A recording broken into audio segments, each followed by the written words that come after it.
Bread, बेवकूफ मत बनो। सगाई की जिद छोड़ दो। तुम चाहते हो मैं अपनी बेटी की शादी तुमसे करूं? ये सही नहीं है। तो तुम ये सगाई तोड़ना चाहते हो? क्यों नहीं, एक साधु के साथ सगाई। मैं लिन खानदान की बेटी हूँ, क्या मैं इसे तोड़ नहीं सकती? शादी बराबरी वालों में होती है। हमारी बेटी इतनी सुंदर है और तुम केवल एक साधु, उससे शादी करने के लायक नहीं हो, तो भूल जाओ। मैंने पहले ही कहा था कि मुझे आपकी बेटी में कोई दिलचस्पी नहीं है। मैं तो बस अपने गुरु का वादा निभाने आया। मैं नहीं चाहता कि लिन फैमिली परेशान हो। तूने सोचा भी कैसे कि मेरी बेटी तुझसे शादी करेगी? एक बात ध्यान से सुन लो, वो सिर्फ हॉबर्ट से शादी करेगी। वो जॉनस खानदान के घर की बहू बनेगी। कौन हॉबर्ट? ब्रेनन से मेरे बारे में पूछो। बदतमीज आदमी, मेरे दादाजी को क्यों घसीट रहे हो? मेरी जैसी खूबसूरत लड़की तुम्हें कभी नहीं मिलेगी। आज लिन परिवार के लिए खुशी का दिन है, क्योंकि हमने कई अरब का ऑर्डर जेएस ग्रुप से पाया है। कौन झगड़ा कर रहा है यहाँ? पिताजी, ये उस बूढ़े साधु का शिष्य है।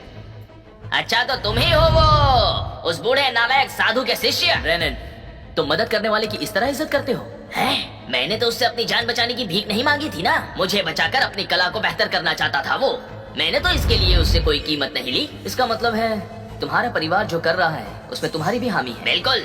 इजाबेला और हॉबर्ट की जोड़ी मैंने ही तो बनवाई है।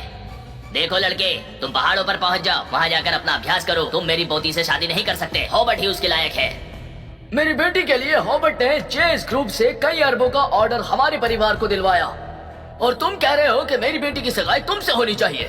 तो तुम हमारे परिवार का क्या फायदा कर सकोगे? मैं तुम्हारे परिवार का क्या फायदा करूंगा? याद करो, मेरे गुरु ने ब्रेनन की जान बचाई थी, जो एक जुआरी था। तब उसने इसाबेला की शादी को शर्त के तौर पर इस्तेमाल किया था। उसने मदद के लिए भीख मांगी थी कि उसकी किस्मत का लिखा बदल दें। मेरे गुरु को उस पर दया आ गई और वो उसकी मदद करने के लिए राजी हो गए थे। अपनी जिंदगी के 5 साल उन्होंने खो दिए। अपने मंत्रों के बल पर उन्होंने लिन परिवार के लिए दुनिया से सौभाग्य इकट्ठा किया ताकि वो अपनी जिंदगी बदल सकें। इसका ये परिणाम निकला कि लिन खानदान शहर के सबसे अमीर 10 परिवारों में शामिल हो गया। ये वो फायदा है जो मैं ला सकता हूँ। क्या ये काफी है? मेरा परिवार ये सब यूं हासिल कर सकता है। मैंने ये सब मेहनत करके कमाया है, किसी साधु के मंत्र पढ़ने से नहीं। मेरे गुरु ने तुम्हारा भाग्य बदलने के लिए अपनी उम्र कम कर दी और तुमने उन्हें धोखा दिया। अब भगवान के सामने इसकी सजा भुगतने के लिए तैयार हो जाओ। कैसी सजा? जब शादी का ये कॉन्ट्रैक्ट साइन हुआ था, तब मेरे गुरु ने भगवान से तुम्हारे लिए प्रार्थना की थी, तभी तुम्हारे पास आज इतना पैसा है। अगर तुमने इस कसम को तोड़ा तो लिन खानदान बर्बाद हो जाएगा और इसकी सजा तुम सबको भुगतनी होगी। क्या मजाक है? भगवान से प्रार्थना की? जहाँ तक मुझे पता है, इस दुनिया में ग्रेट माउंटेन का गुरु ही ऐसी करामाती चीजें कर सकता है। तुम्हारा गुरु तो नहीं कर सकता। क्या तुम ये कहना चाहते हो कि तुम्हारा गुरु ही ग्रेट माउंटेन का गुरु है? बिल्कुल, उनका नाम फ्रेडरिक है। वो ग्रेट माउंटेन के गुरु हैं।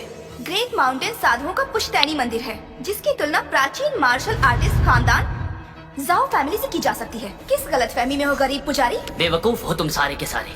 ठीक है ब्रेनन, मैं तुमसे आखिरी बार पूछता हूँ, क्या तुम्हें ऊपर वाले की सजा का बिल्कुल भी भय नहीं है? क्या तुम अपने वादे से मुकरना चाहते हो? मैं डरपोक नहीं हूँ, समझे? हम ये सगाई तोड़ रहे हैं। मैं भी देखता हूँ क्या सजा मिलती है।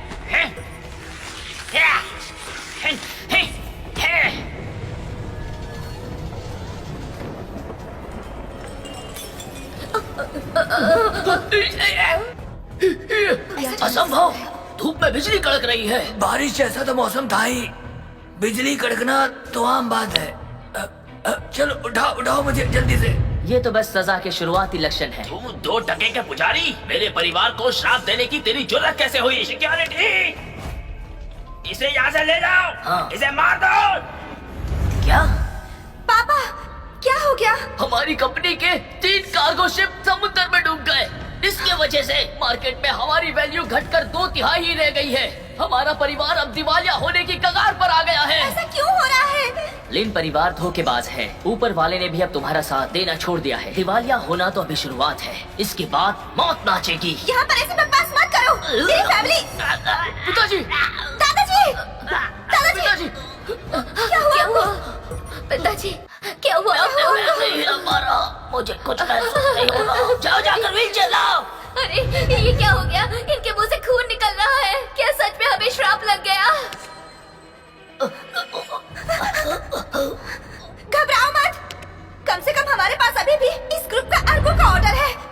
जब तक ये हमारे पास है तब तक कुछ भी हो जाए हम टूट नहीं सकते हैं। ख्याली पुलाव पकाना बंद करो। तुम ये जान लो, जेएस ग्रुप का अब ऑर्डर नहीं रहा। मैं जो कहता हूँ वही होता है। ये कौन बड़बोला है?